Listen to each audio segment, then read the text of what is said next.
Olá, seus lindos! Eu sou o Tobias, professor de Geografia do Ângulo Sorocaba, e hoje eu vou apresentar para vocês um tema de aula sobre os imigrantes. Lembrando, estamos na aula 16, na página 380.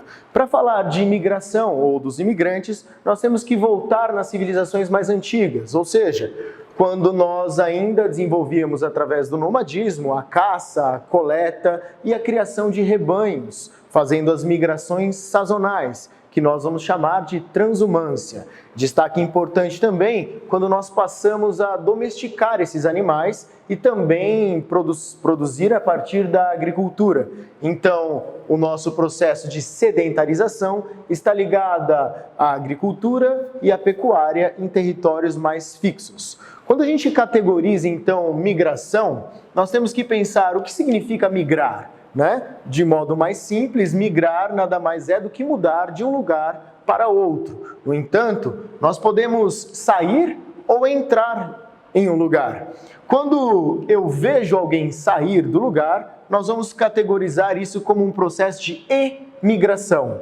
E o processo de imigração seria, então, a entrada. Dessa forma, nós podemos pensar quais motivos ou o que leva uma pessoa a migrar, sempre pensando numa busca de uma melhor qualidade de vida, ou sempre relacionar migração com trabalho. Então, vou buscar um lugar melhor para eu viver, vou buscar um trabalho melhor para eu me reproduzir enquanto sociedade. Dessa forma, nós temos também alguns problemas, ou seja, motivações que vão ser motivações mais violentas, como guerra, fome, doenças e instabilidades políticas, podendo gerar até a migração pelo exílio. Dessa forma, nós entendemos que a migração ela pode ser espontânea ou uma migração forçada. E aí eu queria destacar, a migração forçada também pode ser ligada com a escravização de alguns povos. Para entendermos melhor os fluxos migratórios no Brasil, nós vamos colocar dessa forma.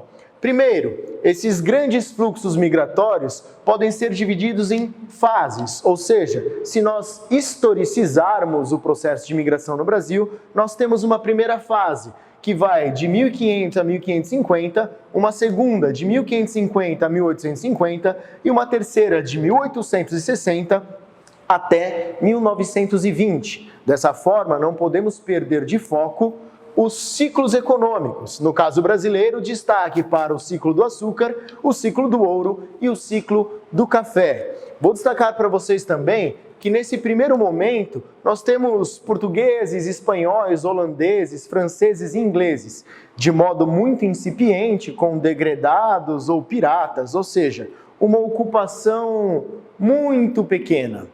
Por outro lado, a partir desse segundo grande ciclo, nós vamos ter a vinda dos africanos. E aí lembrar, africanos, principalmente da região da costa de Miná, e com um processo de imigração forçada. Esses vão ser base ou alicerce da força de produção destes grandes ciclos econômicos.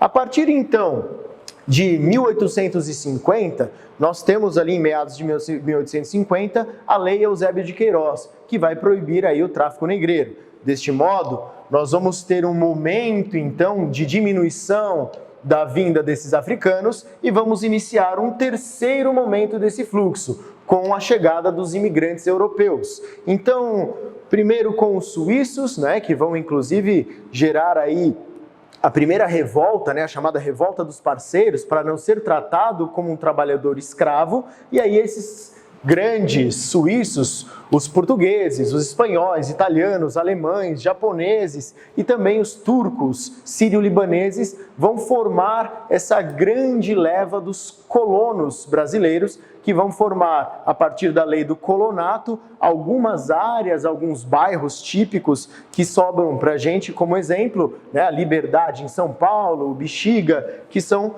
característicos dessas colônias. Destaque importante que o pico desse terceiro fluxo migratório está entre o ano de 1890, lembrando, 1888, Lei Áurea, portanto, a partir de 1890 até 1900, nós vamos ter um grande momento de chegada de europeus no Brasil.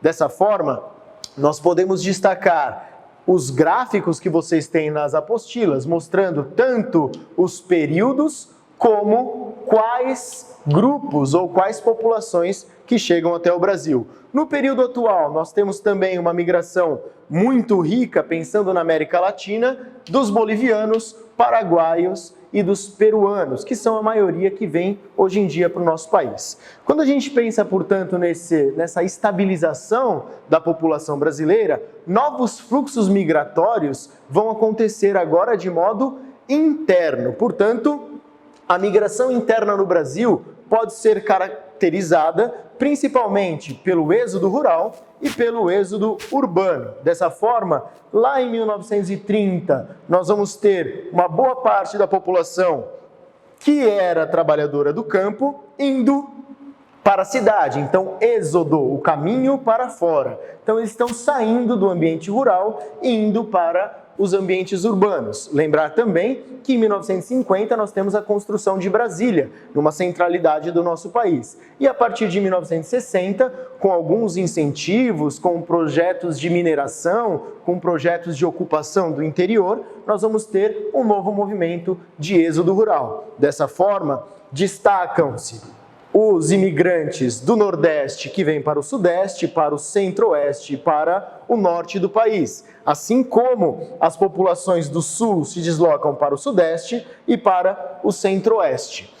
Existe uma outra categoria de migração que nós podemos falar que é a migração de retorno. Isso acontece a partir dos anos 90, mas se intensifica nos anos 2000. O que seria, então, a migração de retorno? A população, como exemplo, do Nordeste, que veio para o Sudeste, passa a retornar para o Nordeste.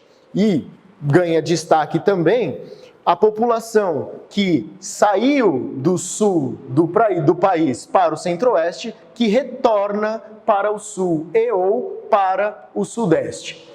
Uma outra questão importante da gente falar é sobre a fuga de cérebros, ou seja, nós temos pessoas que saem do nosso país, portanto, emigrantes, que vão buscar melhor qualidade de vida. No entanto, essas pessoas são pessoas mais capacitadas, que têm melhor formação. Então, o país acaba perdendo pessoas que têm qualificação para o trabalho. Isso nós categorizamos como fuga de cérebros. Eu fiz um esqueminha aqui do mapa, a fuga de cérebro principalmente para países da Europa e para países da América do Norte. Dessa forma eu apresentei para vocês, então, as categorias e conceitos sobre imigração e os principais fluxos imigratórios para o Brasil e os fluxos de migração interna no nosso país. Não se esqueça, faça a tarefa mínima e complementar. Abraços, tchau!